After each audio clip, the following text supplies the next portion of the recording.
Eu queria conversar um pouquinho agora sobre a relação entre as curvas de nível de uma função e o gradiente dessa função. Então, qual que é a relação entre essas duas coisas, né? Uma curva de nível para uma função é uma coisa que satisfaz, né? Ela é dada por essa equação aí implícita, né? F de x, y igual a c, a função y em função de x é dado assim, mas a curva é dada por f de x, y igual a c, né? Essa relação. E, bom, e o gradiente é aquela coisa, né? Del f, nabla f é del f del x e del f del y.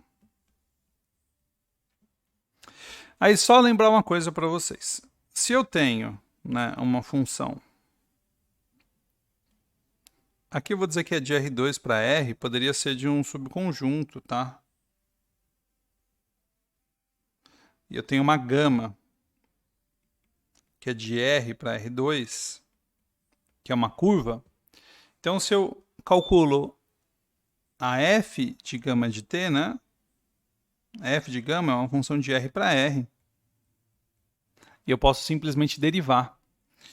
E aí, eu costumo usar t, né, para variável aqui, porque é uma curva, né? T associa a gama de t.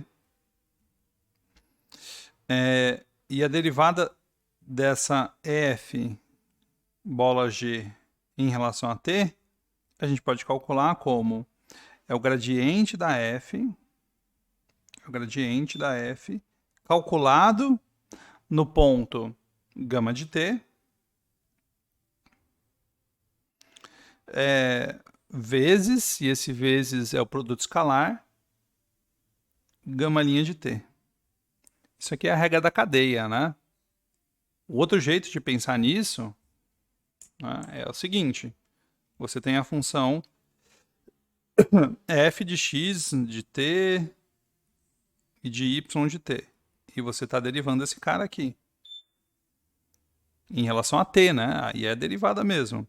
Então, isso aqui você pode calcular como del f del x dx dt mais del f del y dy dt, né? É a mesma coisa. Mesma coisa. Ó, essas duas expressões aqui querem dizer exatamente a mesma coisa.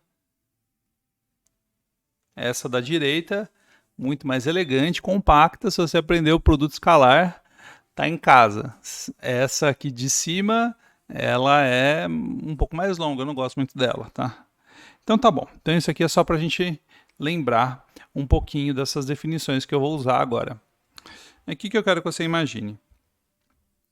Imagina que eu estou aqui no domínio da f, né? Estou aqui no domínio da f, aqui no R2. E aí, imagina que tem uma curva de nível aqui, uma curva C, que é uma curva de nível. Agora, o que eu vou fazer? Muito sacana, eu vou pegar uma função com domínio em R, uma curva, né? E com conta domínio em R2, né? Que ela começa aqui em um ponto e ela mora dentro da curva de nível. Então, isso aqui que eu estou fazendo é a imagem, né, da curva. Não é o gráfico, é a imagem dela.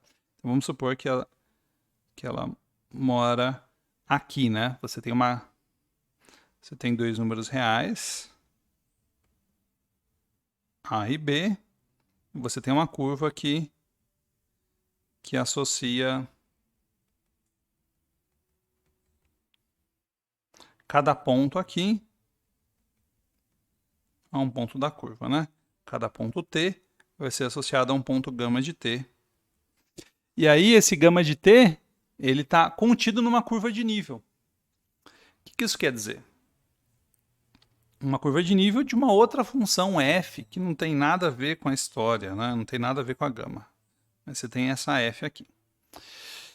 E, bom, uma coisa interessante. Se você olha para a gama linha de t, né? Se você olha para a derivada da gama, o que significa a derivada da gama? A derivada da gama, por exemplo, nesse pontinho que eu mostrei, pode não existir, vou pegar um outro ponto aqui. A derivada da gama, por exemplo, aqui,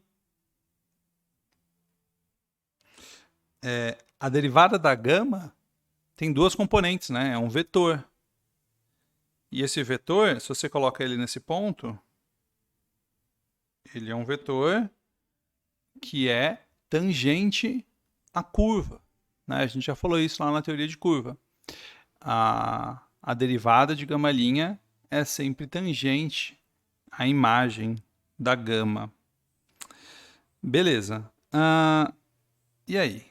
E aí que agora eu quero relacionar o gradiente, né? Então, o que eu tenho é o f calculado em gama calculado em t é constante, é sempre um valor fixo. E aí eu vou derivar os dois lados em relação a t. Do lado direito dá zero, do lado esquerdo dá o gradiente da f, calculado no ponto gama de t, vezes o gama' de t, igual a zero. Agora, se você fez cálculo, se você fez vetores, né, ou um pouquinho de álgebra linear, você se lembra que isso aqui significa que esses dois vetores são perpendiculares, né? Então, se o gama' de t está ali, o gradiente da f, ou ele está aqui, né? Ou ele está aqui, ou ele está aqui. Ele é um desses dois. Claro, desde que esse gradiente seja diferente de zero, né? Se ele for zero, você não pode dizer nada. Mas se esse gradiente não for zero, aí você pode dizer que esses dois caras são perpendiculares. Conclusão, se gradiente da f diferente de zero,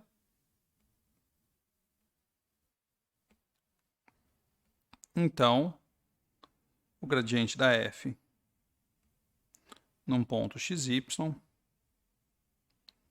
é perpendicular. Na verdade, a gente diz que é normal, né? Mas eu prefiro aqui perpendicular mesmo.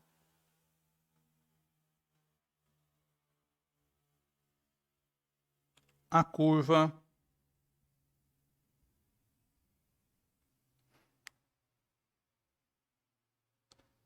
f de xy igual a z constante. Na verdade, essa curva, né, ela é a imagem inversa. Deixa eu deixar isso claro. Essa curva C aqui, ela foi definida pela equação f de xy igual a Czinho, né? Então, esses pontos são os pontos que moram na imagem inversa da f pelo valor c. Então, eu vou dizer só que esse cara é perpendicular à curva de nível, tá? Lembrando que o gradiente mora no domínio, né? O gradiente mora no domínio, mora em R2.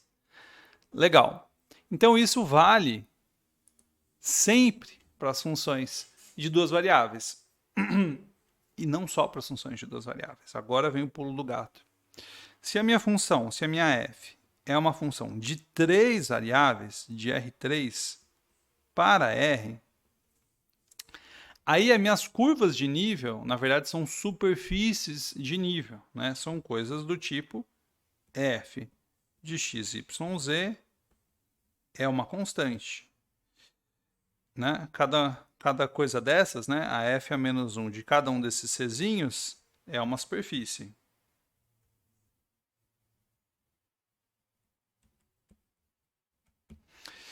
E da mesma forma, aqui, exatamente a mesma demonstração, você consegue provar que o gradiente da f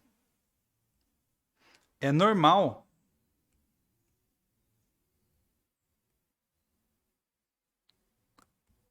a superfície de nível.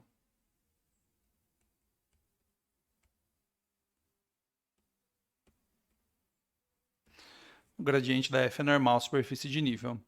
Então, né, uma aplicação disso. Imagina que eu tenho a equação x² mais y² mais z² igual a 1. Né? Isso aqui é uma função, né? F de x, y, z é x² mais y² mais z². E aí, o gradiente da f, né? O gradiente da f é 2x, 2y, 2z. E a teoria me diz que esse gradiente ele sempre vai ser perpendicular a essa superfície de nível, né? Sempre que a gente calcular para pontos que x² mais y² mais z² dê em 1, ele vai ser perpendicular. Então, se eu pego, né, a gente lembra que isso é o gráfico de uma esfera de raio 1. Então, isso ajuda a gente a calcular, né, o plano tangente. Por quê? Porque você já tem o gradiente em todos os pontos, vai te dar um vetor normal, né? E a partir do vetor normal, você consegue definir facilmente aí o plano tangente. Beleza? Então isso vai ser bem útil, muito, muito útil para a gente para procurar máximos e mínimos usando uma técnica diferente aí, que eu vou explicar no próximo vídeo.